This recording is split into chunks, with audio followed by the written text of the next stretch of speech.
Did you hear what just happened? A young African president just stood in front of the world, looked Donald Trump dead in the eye, and said words that no one had the courage to say before. This wasn't just a speech. This was a moment that shook global politics to its core. Ibrahim Traoré didn't ask for respect. He demanded it. And in doing so, he may have just started a revolution. Stay with us, because what you're about to hear will make history. Did he really just say that to Trump? The words echoed across social media, newsrooms, and living rooms around the world. It wasn't just a headline. It was history in the making. Something unforgettable had just taken place at the prestigious Global Leadership Summit in Geneva, where the most powerful leaders of the modern world had come together under one roof to discuss global peace, economic development, and the future of humanity. In a room glowing with polished marble, crystal chandeliers, and guarded by elite security, presidents, prime ministers, billionaires, and monarchs sat shoulder to shoulder.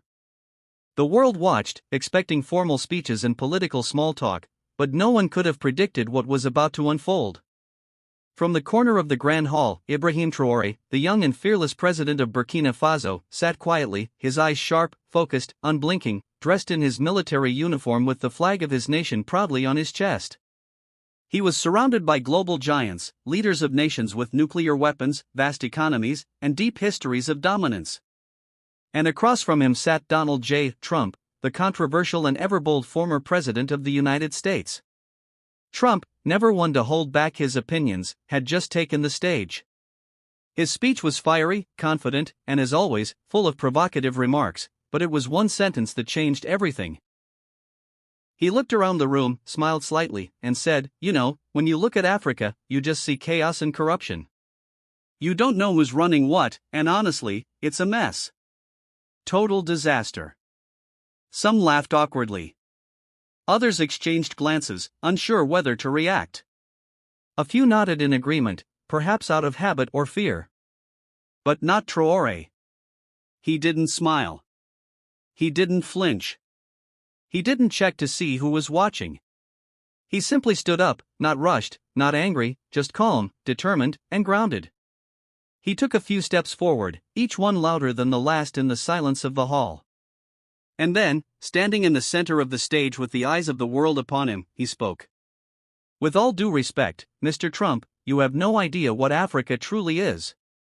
You could hear a pin drop, heads turned, cameras zoomed in, some gasping, others reaching for their phones. Security looked alert, sensing the tension. No one had expected this. A leader from one of the world's poorest nations was now speaking directly to one of the world's most powerful men. Traoré's voice was steady and clear. He didn't yell. He didn't insult. He simply spoke his truth. Africa is not chaos. Africa is not corruption. Africa is history. Africa is resilience. Africa is hope. He looked directly at Trump, eyes unwavering. When your ancestors came to our lands, they didn't find chaos. They found gold, knowledge, kingdoms, and peace. What came after was colonialism, slavery, looting. Generations were wiped out. Borders were drawn with no thought. Families were torn apart, and even after independence, we were left with systems built to fail. A few murmurs were heard in the crowd. Some nodded. Some looked uncomfortable. "Yes, we have problems," Traoré continued. "But do you know why? Because our minerals fuel your phones. Our cocoa sweetens your desserts. Our oil keeps your engines running. And in return, our children get hunger, our youth get unemployment, and our leaders get judged, shamed, or bought." He then paused, looked around the room, and let the silence speak for a moment. "You call us corrupt, but what do you call the Western companies that pay bribes to steal our resources? What do you call the tax havens where African money disappears? What do you call the silence when our people die in forgotten wars you helped start?" The audience was frozen. Even Trump leaned slightly forward, eyes locked on Traoré. Then Ibrahim Traoré told a story. "There is a boy in my country. He is 12 years old. His name is Emmanuel. Every day he wakes up before the sun rises. He walks 6 miles just to fetch clean water for his mother and siblings. On the way, he passes gold mines. Gold that doesn't belong to him. Gold that's shipped to Europe and America. He studies by candlelight. He eats 1 meal a day. And yet he dreams. He dreams of becoming an engineer, not to leave for the West, but to build his own Africa. Traore's voice softened. That boy's dream is not a visa. It's not a plane ticket. It's justice. It's dignity. And I stand here today for him and for millions like him. By now, many in the room had tears in their eyes. Even journalists, hardened by years of political speeches, felt something shift. What had started as a confrontation was now a call to conscience. We don't need sympathy, Traore concluded. We need fairness. We need partners, not saviors. We need trade, not aid. We are not your burden. We are your equals. As he finished, there was a long silence, and then a single clap, then another, and soon the room erupted into a standing ovation. Presidents from Latin America stood. Prime ministers from Asia joined in. Even a few European leaders looked visibly moved. For the first time in a long time, the summit felt real, alive, human. Donald Trump remained seated, his expression unreadable. Later, he would tell the press, "Look, I don't agree with everything he said, but I'll tell you one thing. That guy has guts." But the story didn't end there. It was only just beginning. As the room fell into a stunned silence, Ibrahim Traore stood tall at the center of the grand hall, not with anger in his voice, but with a power that came from truth, from pain, and from love for his people. His presence alone was striking. A young man, barely in his mid-30s, standing among world leaders 3 times his age. His military uniform bore the scars of struggle, the resilience of his nation. But his words would carry the weight of a continent. He didn't raise his voice. He didn't need to. You see chaos when you look at Africa. I see colors. I see communities. I see 1,000 languages and 10,000 songs. He turned slowly, addressing the entire room, not just the man who had sparked his response.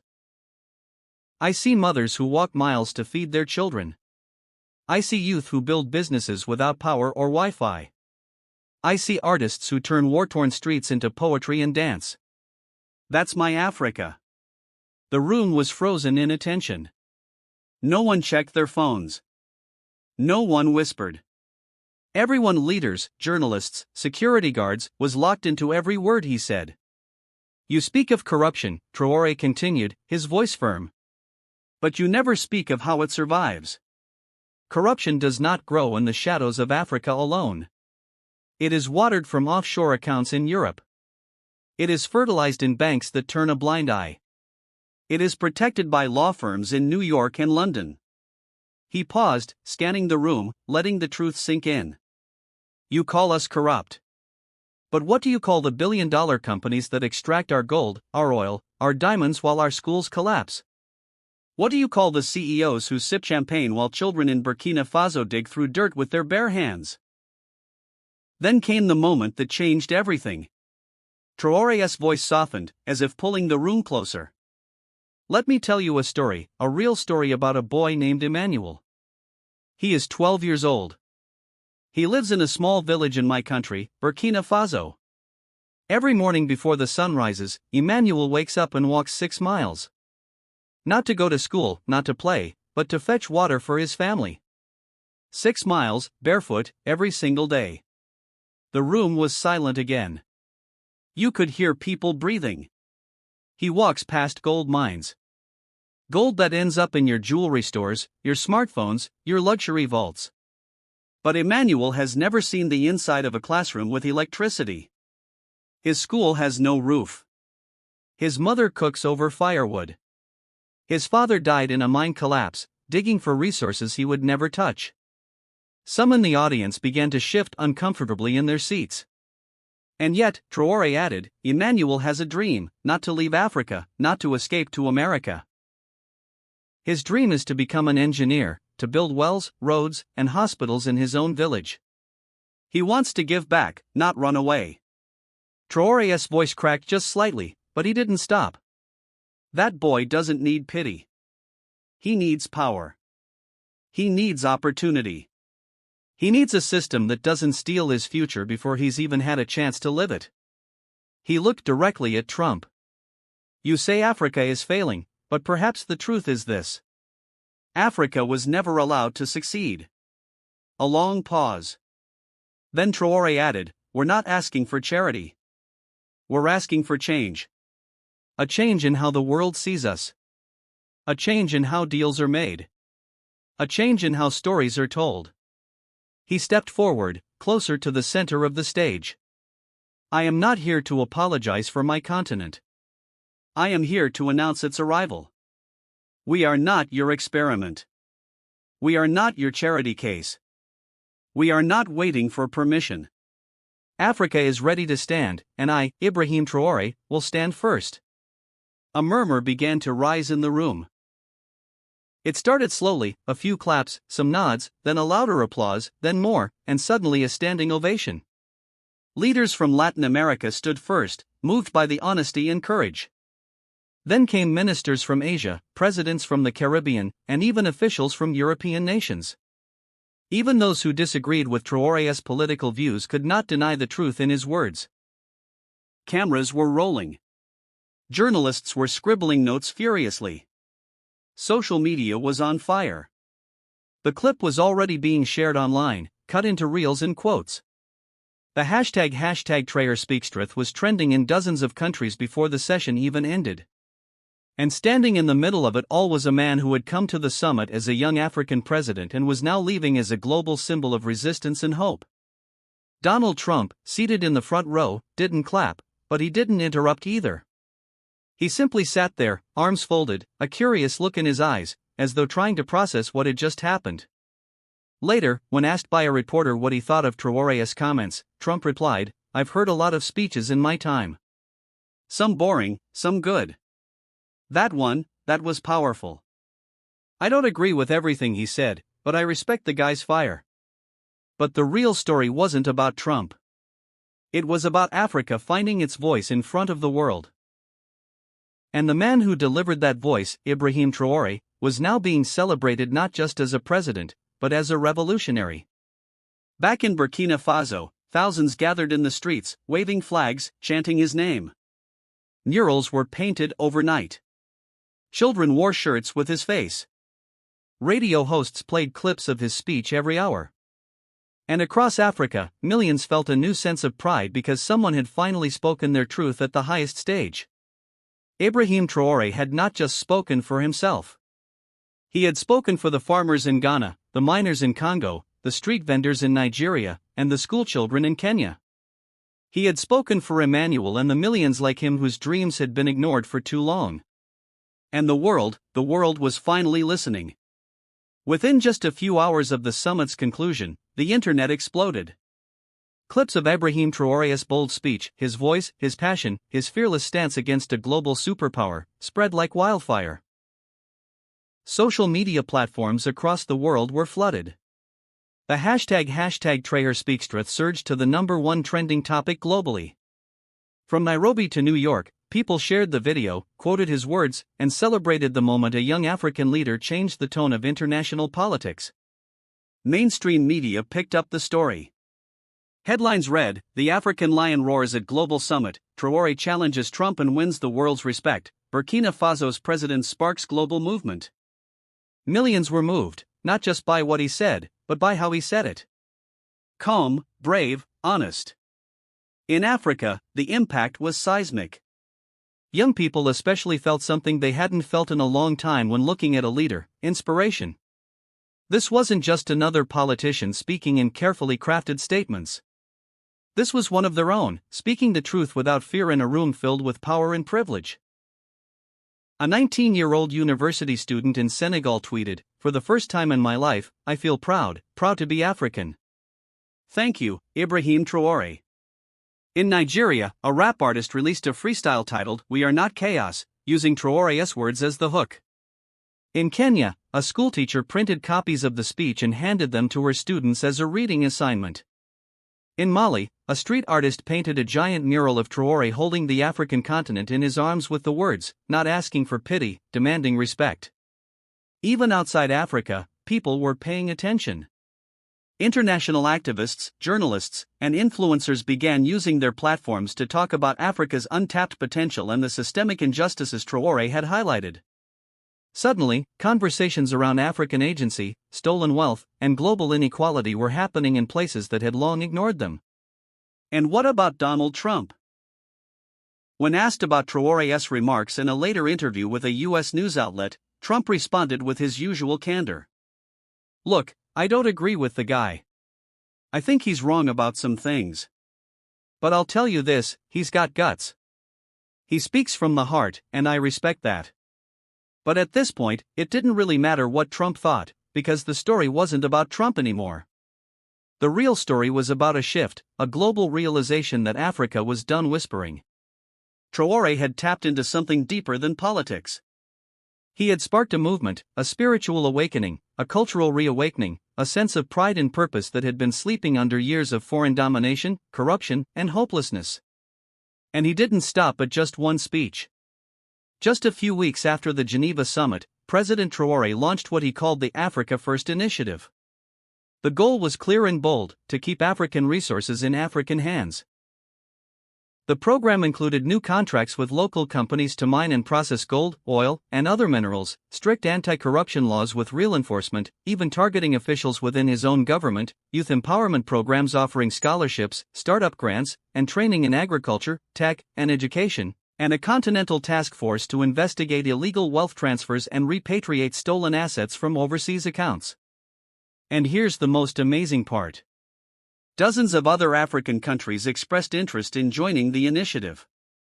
Ghana, Mali, Tanzania, Ethiopia, and even oil-rich Nigeria began sending delegations to Ouagadougou to discuss partnerships. Leaders who had once operated in fear of offending foreign powers now began speaking with newfound confidence.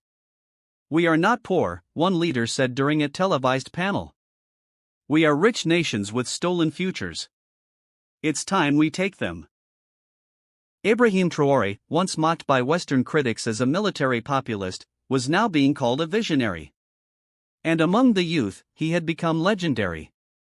They called him the African Lion, not because he was violent, not because he wanted war, but because he was fearless, fierce, and protective.